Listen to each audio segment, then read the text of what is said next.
en notación Big O.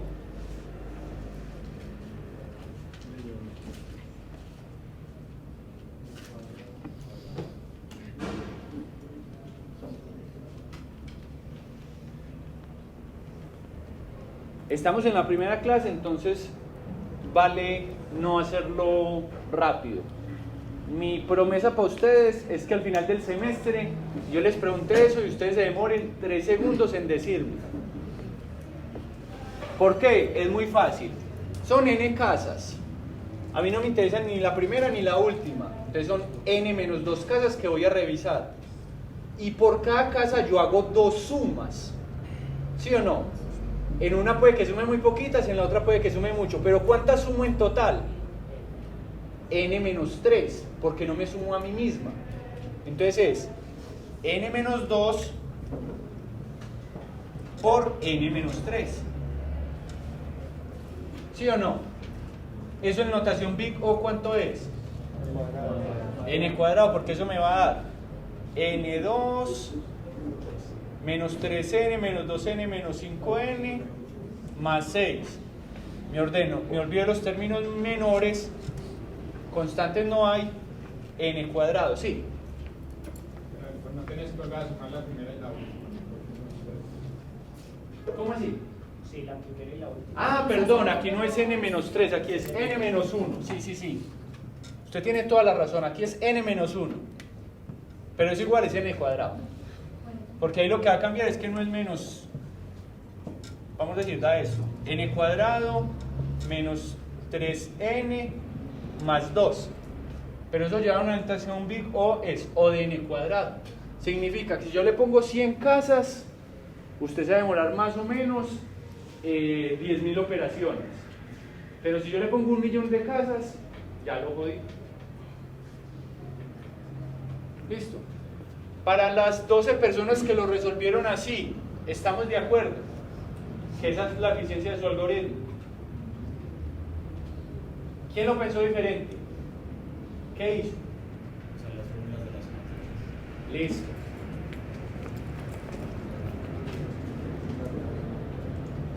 Entonces el compañero de pronto hizo esto. Entonces, igual, yo me voy desde la segunda hasta la penúltima. Pero yo para qué hago un for para sumar esto si yo ya sé que la sumatoria de los números de 1 hasta n de i es n por n menos 1 sobre 2. Yo ya sé que es este valor. Listo. Entonces estoy en este punto, ¿cuántos valen los de aquí? Pues reemplace esto por i menos 1. ¿Y cuánto valen los de aquí? Pues es la sumatoria desde este hasta el n menos 1 menos este pedacito de aquí que ya lo calculé. En otras palabras es esto y esto. O sea, ahí me estoy saltando unos pasos, pero es aritmética de lo más simple. Es simplemente reemplazar esto por los límites en los que me estoy moviendo. ¿Así fue que lo hiciste? Listo. ¿Ves? Esto resuelve nuestro problema. Claro, hace exactamente lo mismo, pero en vez de hacer 2 for, aplica la fórmula. ¿Cuál es la eficiencia de este algoritmo? O de n. ¿No es cierto? Porque hace de 2 a n menos 1 y cada vez hace 3 operaciones. Entonces haría algo como 3 veces una cantidad n de operaciones. Que esto en notación Big O es O de n. ¿Está claro para todos que este algoritmo es mejor que este algoritmo toda la vida? Sí. El de arriba, para ir evaluando casa por casa. Evalúo la casa 2, evalúo la casa 3, evalúo la casa 4. Si yo tengo la fórmula y la expresión y hago la igualdad, yo no podría saber directamente el valor de X sin necesidad de iterar. Esa es la solución número 3. El compañero dice, si yo ya tengo esto, ¿para qué hago un for? Igualo y despejo. Porque es que en realidad aquí, ¿cuál es la única incógnita? El n está fijo. Entonces la única incógnita es ese i que hace que esas dos sumatorias sean iguales. Entonces, igualen esto con esto y despejen i. ¿Qué obtienen? Esta raíz cuadrada. Aritmética básica. Si ese valor es un valor entero, es porque ese i es el i de la solución. Y si no es un valor entero, es porque no hay. Primera pregunta, para todos está claro que este algoritmo también resuelve el problema. ¿Cuál es la eficiencia de este algoritmo? Entonces, eso no lo he explicado, pero depende de n. Es una única operación que tiene que hacer. Pues, digamos que 3 operaciones que tiene que hacer, pero en ninguna parte está el n. A ese tipo de algoritmos le decimos que tiene una eficiencia constante. ¿Qué significa constante? Que si n vale 100, se demora una cantidad de tiempo. Y si n vale 1.000.000, se demora lo mismo. Porque es que la cantidad de operaciones que tiene que hacer no cambia. A esos algoritmos que tienen eficiencia constante, decimos que son O de 1. Y O de 1 en el mundo de la computación es el santo grial de los algoritmos. Muchachos, les estaba diciendo, en el mundo de la computación, mejor que O de 1 no existe. Listo, si nosotros llegamos a un problema y resolvemos con un algoritmo O de 1, no lo piense más, eso es lo mejor que podemos hacer. Ese va a ser como nuestro límite por debajo. El límite por encima no existe. O sea, ¿qué es lo peor que podríamos hacer? O de exponencial de n factorial a la n, no sé, cualquier cosa. Listo, entonces superior no existe, inferior es O de 1. Preguntas hasta ahí. La casa del medio se contaba. No. Ya me dio más 1 en la última. Pues por el 8 y la casa del medio se contaba. ¿Más 1 en cuál? ¿Aquí? Ajá. Puede que sí, no sé. O sea, yo hice una simplificación, pero la idea, lo importante es la idea. No sé. Preguntas, muchachos, hasta ahí.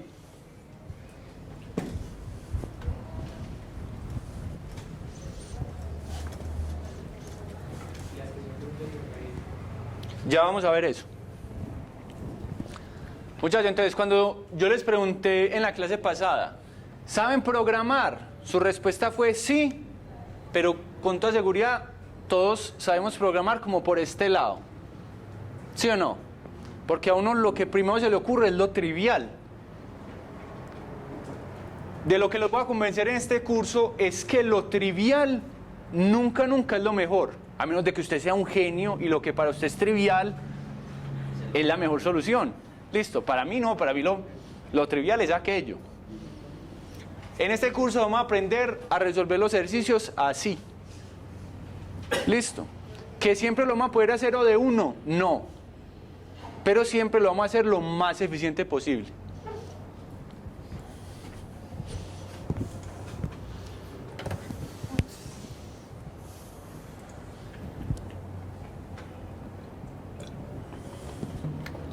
¿Todo el mundo se acuerda de la serie de Fibonacci? ¿Sí o qué? De memoria. 0, 1, 1, 2, 3, 5, 8, 3. Bueno. ¿Cuántos algoritmos hay para encontrar el 10º término de la serie de Fibonacci? Todos los que quieran. Aquí les traje 2. Listo. Dado un valor n, devuélvame el enésimo término de la serie de Fibonacci. Listo. No se preocupen que no les voy a poner a pensar en ningún otro algoritmo. Simplemente hagamos un ejercicio. Todos entendimos cómo se calcula la notación Big O de un algoritmo. Y todos sabemos para qué sirve. Entonces díganme cuál de los dos algoritmos es mejor y por qué.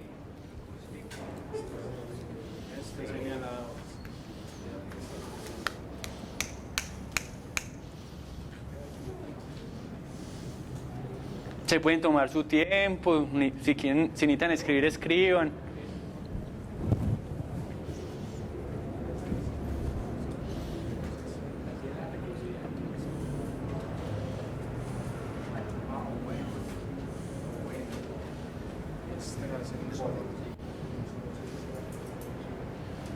Yo creo que todo mundo alguna vez programamos Fibonacci o así cuando nos están explicando recursividad. La pregunta de ahora es, ¿cuál es la correspondiente eficiencia? Y a partir de esa eficiencia, entonces, ¿cuál es mejor?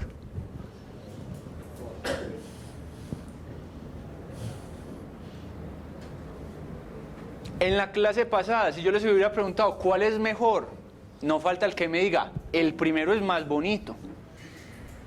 El primero tiene menos líneas de código. Pero como aquí ya eliminamos toda subjetividad, ¿cuál es mejor en términos de su eficiencia? ¿Cómo? El for dice el compañero.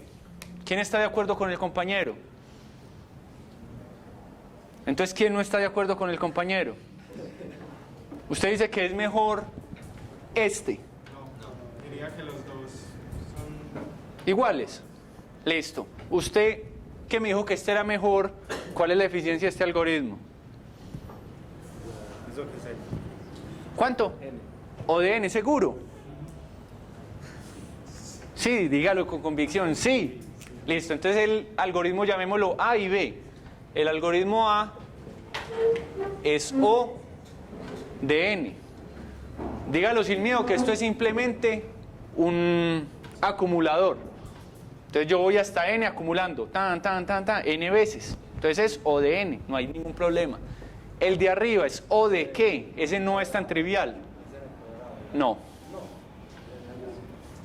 ¿Cómo? No sé dónde sacó eso, pero no.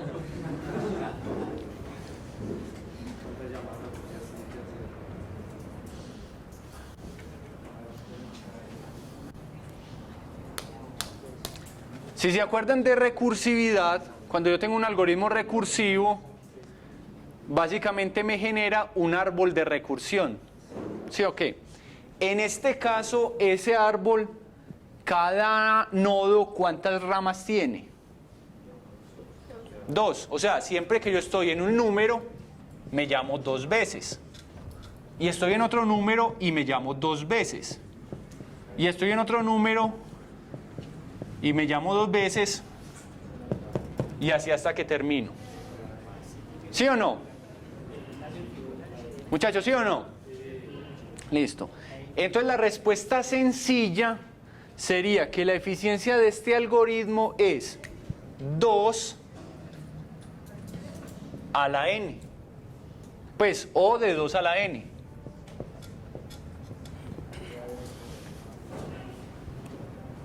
¿Sí o no? Si O es 3, entonces tengo que tener un árbol de 3 niveles. Si es 5, de 5 niveles. Y así, entre más grande sea n, más grande va a ser ese árbol de recursión. Entonces, la respuesta fácil es O de 2 a la n. Nos vamos a conformar con esa. ¿Por qué? Porque es que como yo me llamo por un lado por n-1 y por el otro por n-2, entonces ese ramita de n-2 va a terminar más rápido que esta. Se va a agotar primero, entonces en realidad es un árbol así como chueco. Entonces no es exactamente 2 a la n. En realidad es phi a la n, siendo phi este valor. Listo. A nosotros que nos interesa, ese phi es 1.58 no sé qué, o lo que sea, pero es un número menor que 2. Pero entonces, ¿qué es mejor? ¿O a la n o b, que es O de 2 a la n? Recuerden que a nosotros no nos van a importar sino n grandes. Entonces, toda la vida, este va a ser mejor. Listo.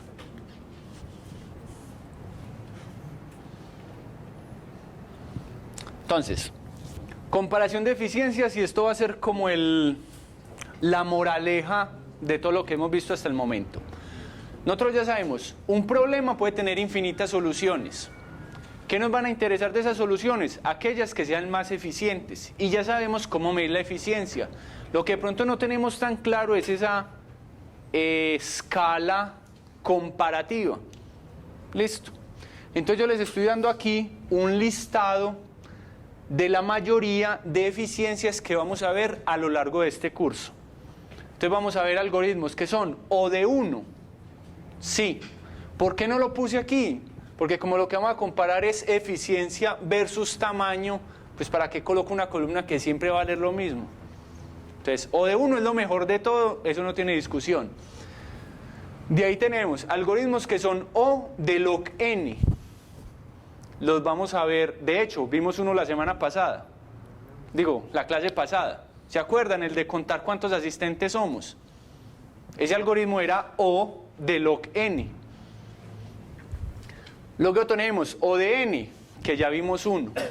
Tenemos O de n log n, que vamos a ver muchos.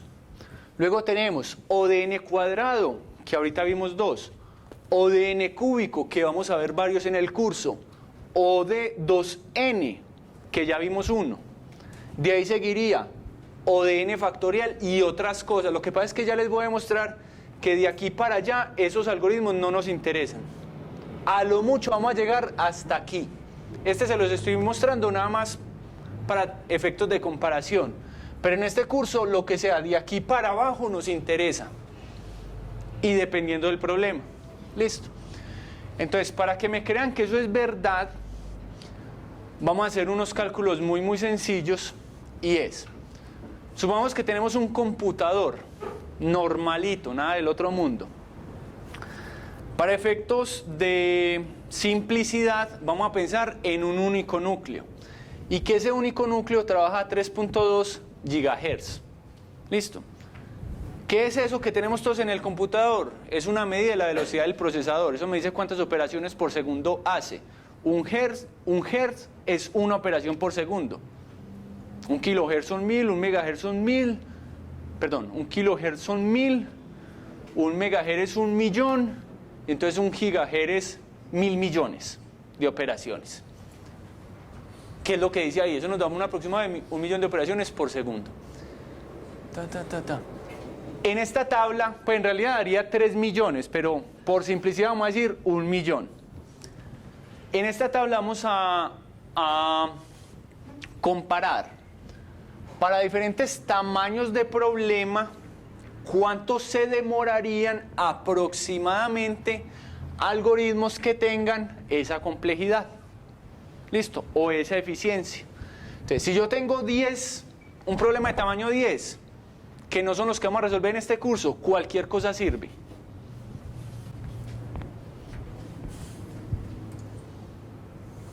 Ahí está la escala completa. Entonces, si yo tengo tamaño 10, por ejemplo, yo tengo que ordenar 10 elementos, cualquier cosa sirve. Si yo tengo 100 elementos, vean que este por aquí ya no sirve. O sea, hagan el ejercicio si no me creen. Codifiquen la función de Fibonacci recursiva, que eso no les toma más de 1 minuto. Y díganle f de 100. ¿Qué va a pasar con el computador? Stack Overflow. ¿Por qué? Porque él va a empezar a crecer el árbol de recursión, se come la RAM, el sistema operativo va a proteger el procesador y va a matar el proceso. Listo. Y si no lo matara, usted no tiene que esperar sino 4 por e a la 10 milenios a que termine. Listo. Entonces, estas eficiencias de este orden de magnitud no nos sirven para absolutamente nada. ¿Para qué le explican a uno ese Fibonacci? Para entender la recursividad, pero jamás en la vida se les ocurra a ustedes en un programa programar Fibonacci así, los echan de la empresa. Listo, cuando ya tenemos 1000 datos, esto no se demora nada, esto no se demora nada. Cuando ya yo tengo un algoritmo que es de tipo n cubo, ya esos 1000 datos se demoran 1 segundo. Cuando algo se empieza a demorar de 1 segundo para allá, empecémonos a preocupar. ¿Sí o qué? Si se demoran nanosegundos, microsegundos o milisegundos, eso no lo percibimos. Pero 1 segundo sí lo percibimos. ¿Sí o no? ¿No? Entonces, n cubo nos sirve hasta 1000. De ahí para allá no nos sirve.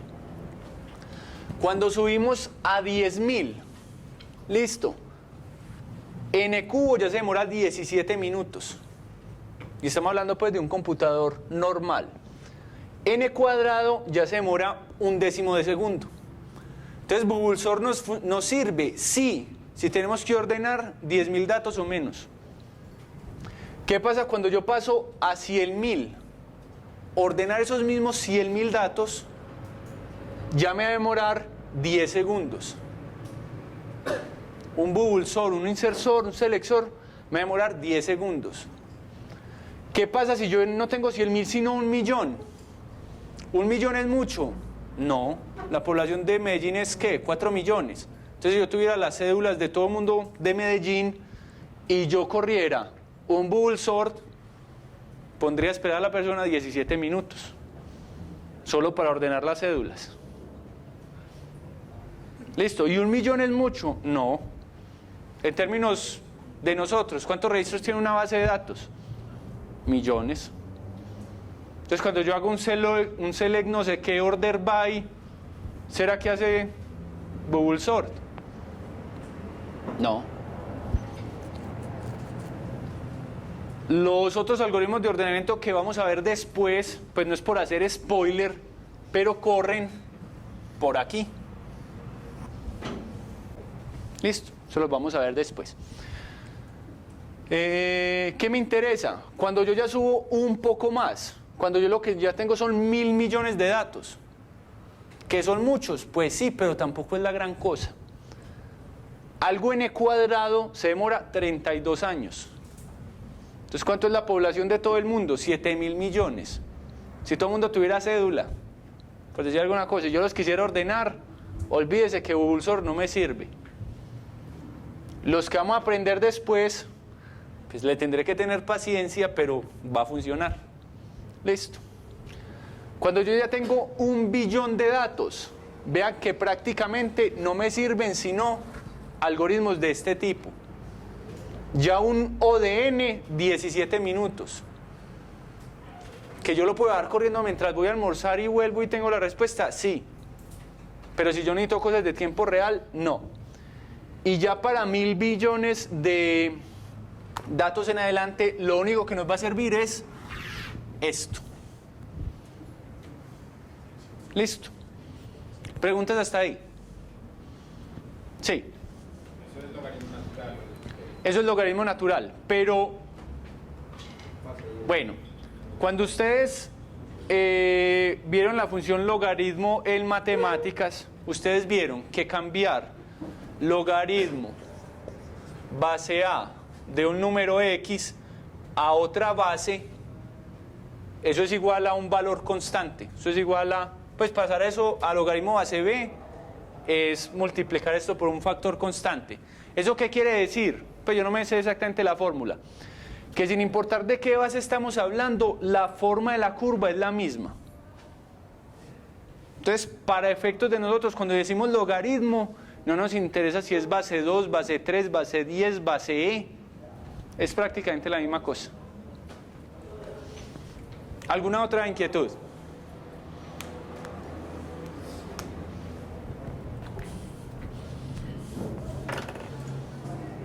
Listo. Aparte de la notación Big O, esto lo digo simplemente por conocimiento general porque no nos vamos a reventar las neuronas con esto.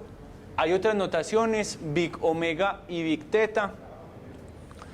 Si la notación Big O es como un límite, digámoslo así, inferior de cuánto se demora, el Big Omega es un límite superior y el Big Theta es que es una notación exacta. Listo, pero entonces eso no nos interesa, la notación Big O es la que nos sirve en este curso. Listo. Como yo les dije que en este curso lo que vamos a hacer es resolver ejercicios a la loca, lo primero que les tengo que decir es qué tipo de ejercicios vamos a resolver. Listo. Entonces, la complejidad y el planteamiento de cada ejercicio es completamente diferente. Pero lo que sí va a tener todos los ejercicios que vamos a resolver son los siguientes 7 elementos Y yo los hice basándome en un estándar que son los ejercicios de tipo ACM. ¿Por qué los hice así? Porque eso les va a permitir a ustedes practicar en muchas otras plataformas, aparte de la plataforma del curso. ¿Se acuerdan que en la clase pasada yo al final les dije páginas de programación competitiva y les puse 6? Todas siguen este estándar. Entonces, lo que ustedes aprendan en la clase pueden ir a cualquiera de esas 6 plataformas y se resuelve exactamente igual. Esos 7 elementos son un título. Entonces, todo ejercicio tiene un nombre que a veces es muy bobo porque me los invento yo.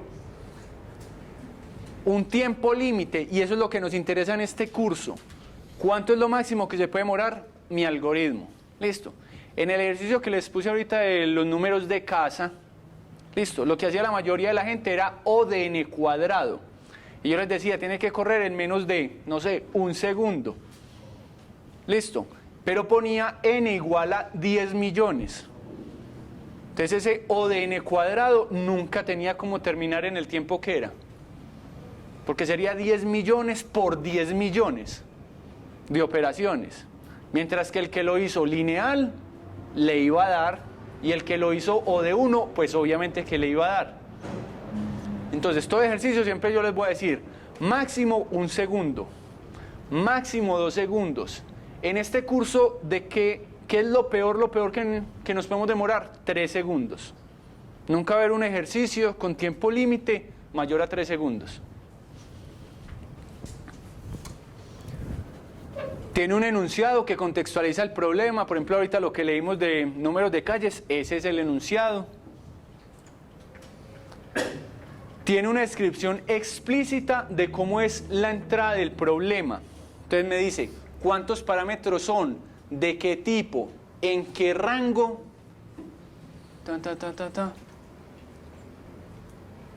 Listo, me dice absolutamente todo.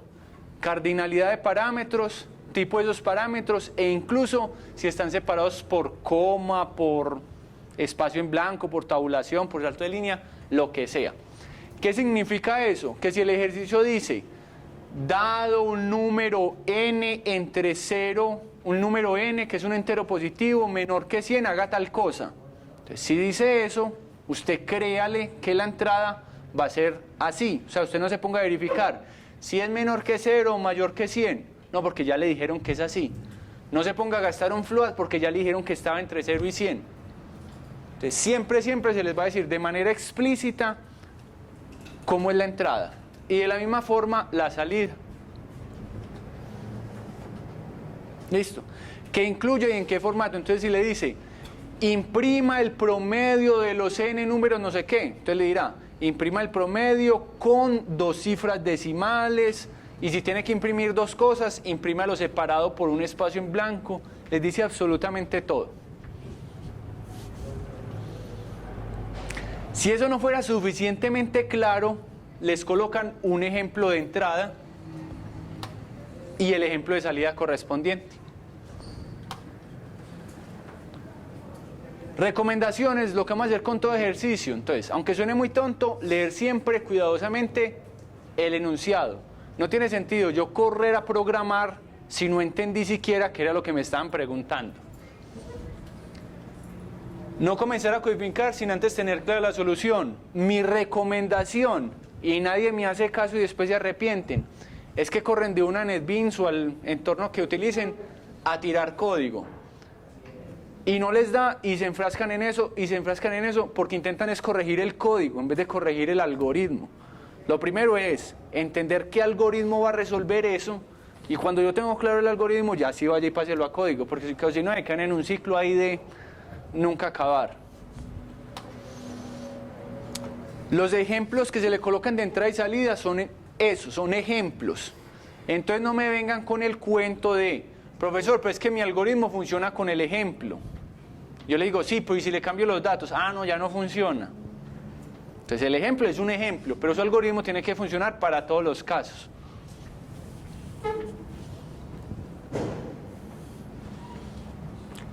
Y una vez cumplen con 1, 2 o 3, ustedes ya tienen una herramienta que es la notación Big O. Supongamos que yo les puse el ejercicio de street numbers, de los números de calle. Ustedes hicieron el algoritmo 1, van y miran datos de entrada y resulta que n podía ser hasta 1.000.000. Entonces ustedes van a la tablita y dicen 1.000.000, esto es n en el cuadrado, o de, perdón, 1.000.000 por 1.000.000, ¿cuánto da? Listo, ¿eso cuánto se demora? 600 segundos. ¿Eso cuánto es? 10 minutos. ¿Cuánto es que tengo? Un segundo. Pues ¿para qué voy a codificarlo? Listo. Entonces, piensen en algoritmo, antes de cualquier cosa, analicen la eficiencia y miren si para los datos de entrada la eficiencia sí les va a dar o no. Si no les da, la solución evidente es una. Lo están haciendo como no es. Listo.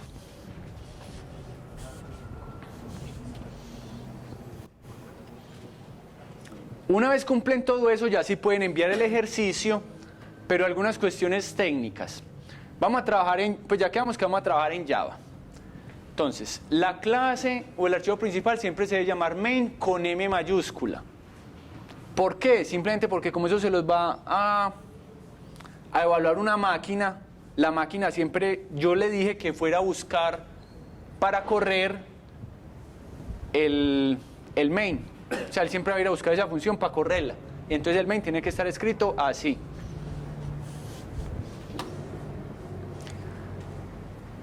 Si ustedes van a utilizar, yo no sé, Java, punto útil, punto no sé qué, tal cosa, lo pueden hacer, no hay ningún problema. Eso sí, no me digan, ay, yo me encontré una librería de álgebra lineal muy buena, entonces me la descargué en mi computador y en mi computador sirve y cuando la subo no. Pues claro, porque vos trajiste algo externo. Entonces usen lo que quiera siempre y cuando sea Java estándar.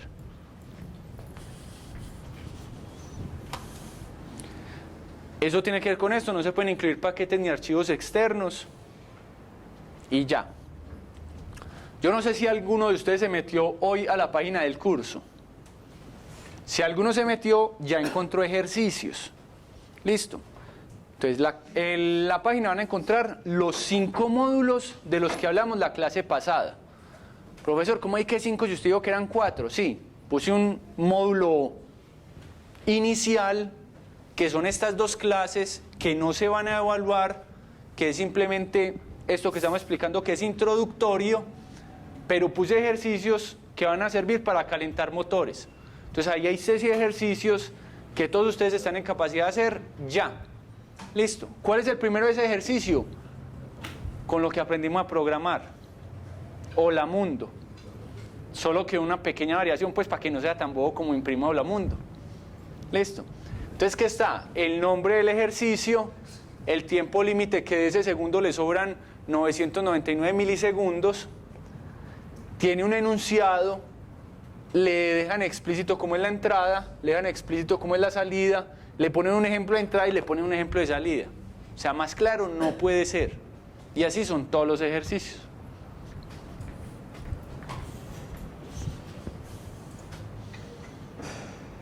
Esa es mi solución. Listo. Cuando ustedes envíen un ejercicio a la plataforma le va a responder una de estas 5 cosas. Listo. Le puede decir error de compilación. Pues si tiene error de compilación, ¿qué le vamos a hacer? La plataforma le dirá eso. A veces pasa por cosas que uno no piensa. Resulta que nosotros tenemos eso por allá en un servidor y corremos digamos que Java estándar por consola. No utilizamos NetBeans, JQuery, nada. Y entonces eso digamos que tiene ciertas peculiaridades. Bueno, aunque eso también depende de la versión del compilador que uno tenga instalada. Pero por ejemplo, si yo tengo un código y yo escribo ñ, pues en español la ñ existe, en inglés no. Entonces en el Java que uno corre por consola, la ñ no existe. Entonces me saca un error de compilación, aunque en su computador funcione. Entonces, recomendación, simplemente no use ñes. Ya. ¿Qué es un error de ejecución? Pues a todos alguna vez nos ha salido un runtime error. Listo, ¿qué significa eso? Por ejemplo, un índice por fuera del intervalo. Profesor, pues que mi código funciona con el ejemplo que yo le puse. Yo le digo, aumente n a 10. Ah, no, es que ya no funciona porque entonces ya el arreglo va a ir donde, va a ir por fuera o no sé, alguna cosa. Eso es un error de ejecución. Si su código compila y ejecuta, puede que la plataforma le diga tiempo límite excedido. Entonces yo le dije que el límite era 1 segundo y ya iba 1.001 segundo y no había terminado. Lo matamos y le decimos no sirve. ¿Que él iba a terminar bien? Bueno, pero no sirve. Si compila, ejecuta y termina antes del tiempo límite, puede que les diga respuesta incorrecta. O sea, lo hiciste muy rápido, pues está malo. Nada que hacer, está malo. O puede que esté bueno, pero el formato de la salida esté mal. Si ahí dice que tiene que imprimir 5 números, cada uno en una línea diferente, y usted los escribió todos pegados, pues está mal. Es que eso no lo estoy calificando yo, se lo estoy calificando una máquina. Si decía que había que imprimir los nombres con mayúscula y usted los imprimió con minúscula, profe, es que es lo mismo. Sí, yo sé, pero la máquina no. Entonces, por eso es que les colocamos tan explícito entrada y salida. Si compila, ejecuta, se demora lo que tiene que ejecutar y la respuesta es correcta, pues les dice que ha aceptado. Listo, y eso es lo que esperamos siempre.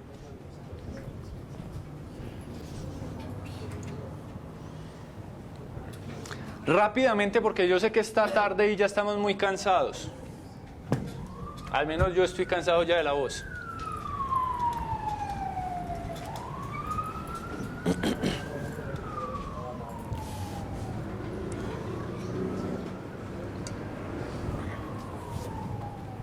Esto no tiene que ver con los algoritmos, sino que tiene que ver con el lenguaje como tal que escogimos, que es Java. Entonces les voy a dar algunos trucos para que sus códigos sean ligeramente más rápidos, que eso les va a servir en este curso y en su vida, pues. Entonces, uno cómo lee datos desde Java. Hay varias formas. ¿Qué es lo que uno primero aprende a usar? El escáner. Entonces uno dice, escáner, entrada, igual a new, escáner, system.in, y cuando empieza a leer dice, igual a entrada.nextInt, igual a entrada.nextFloat. Sí, o que eso es lo que normalmente todos hacemos. Así es que uno encuentra en el tutorial de Java facilito. ¿Eso se puede hacer? Sí, pero hay formas en las que el compilador se demora menos en hacer esas operaciones de lectura. Entonces una forma de hacerlo es con el Input Stream Reader, que ya no me lee dato por dato, sino línea por línea.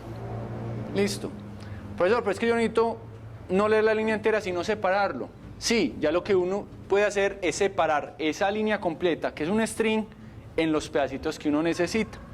Entonces, recuerden que todo esto les queda en la plataforma para que lo revisen.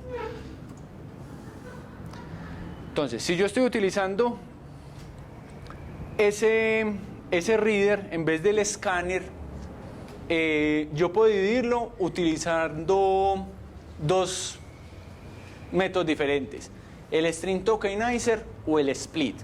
Listo. El string tokenizer me sirve para coger una cadena y separarlo en pedazos, lo que se conoce como tokens. Entonces, por ejemplo, si me están diciendo que los datos están separados por un espacio en blanco, yo le digo que mi separador es un espacio en blanco.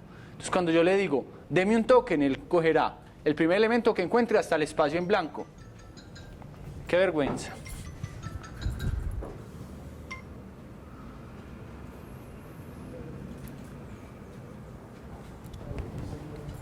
Listo. ¿Yo qué espaciadores o qué delimitadores puedo definir? El que yo quiera. Espacio en blanco, guión, tabulación, lo que sea. Ya. Y otra forma es con el split.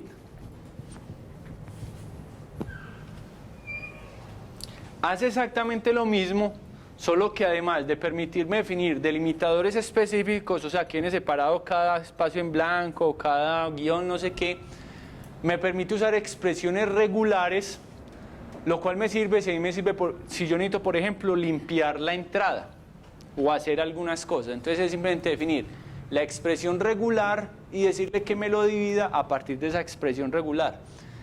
Esto se lo estoy explicando no porque necesariamente lo vayamos a usar. De hecho, con el reader y con el string tokenizer va a ser más que suficiente para el 99.9% de los ejercicios que vamos a hacer. Esto se los digo simplemente para el que quiera ir un poco más allá, sabe que puede utilizar esto.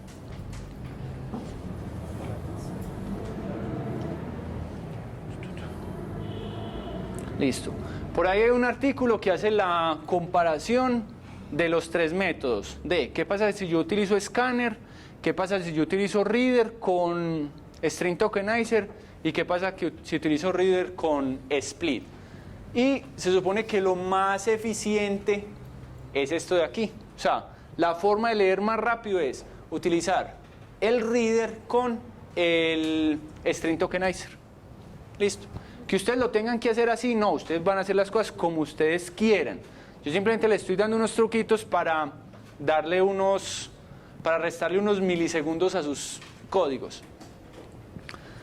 ¿De qué dependerá entonces yo que use? Pues, si son pocos datos los que tengo que leer, el escáner es más que suficiente, no necesito una línea, todos nos la sabemos de memoria, entonces lo podemos hacer.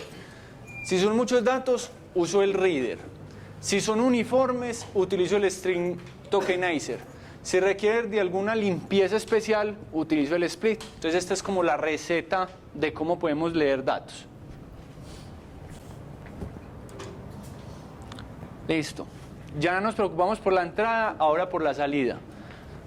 ¿Cómo así? Es que uno, ¿cómo escribe en Java? Pues todos aprendimos a utilizar el system.out.println.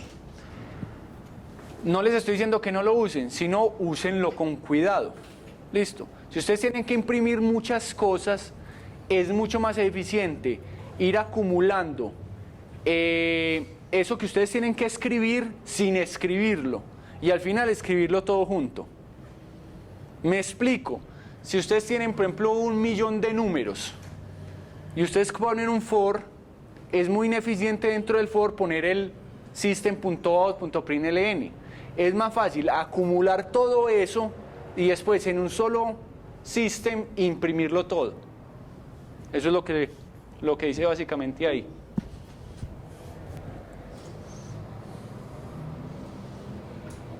Bueno, y dicen que para ir acumulando no es recomendable usar el string así facilito, así sencillito, sin usar un string buffer y ahí les explico cómo.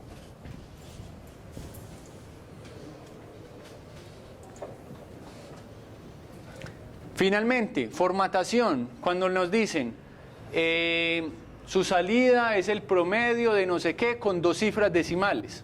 Entonces, en vez de ustedes ponerse a hacer un montón de operaciones matemáticas para redondear, pues utilicen el printf. Entonces yo le digo, ¿cuántas cifras decimales? Y él me lo imprime.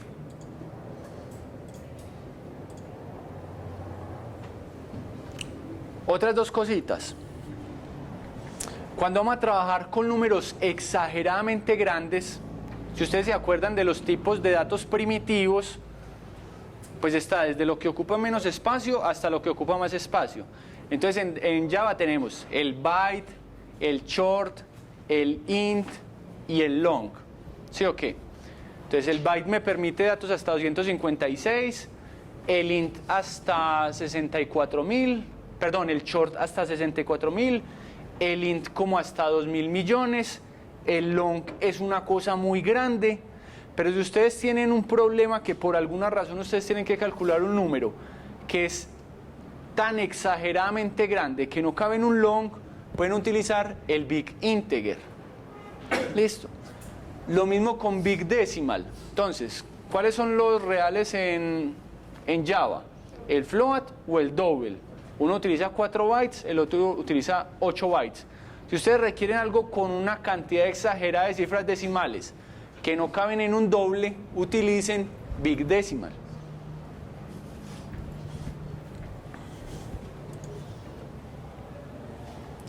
Por último, y ya sí les aseguro que esto es lo último, yo les dije en la clase pasada que un prerequisito de este curso es saber estructuras de datos. Listo. No hay que ser experto, no hay que ser un maestro, hay que saber más o menos cómo funcionan y el día que yo las necesite usar, pues saber cómo las uso. Entonces aquí está el resumen, el pastel de las estructuras de datos que puede que tengamos que utilizar, cuáles son las clases correspondientes en Java y cuáles son las eficiencias en las operaciones fundamentales. Ya.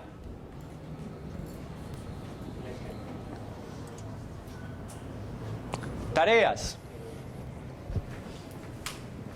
Para que esto no se quede simplemente en la teoría y en el tablero, ustedes van a programar y van a comprobar lo siguiente.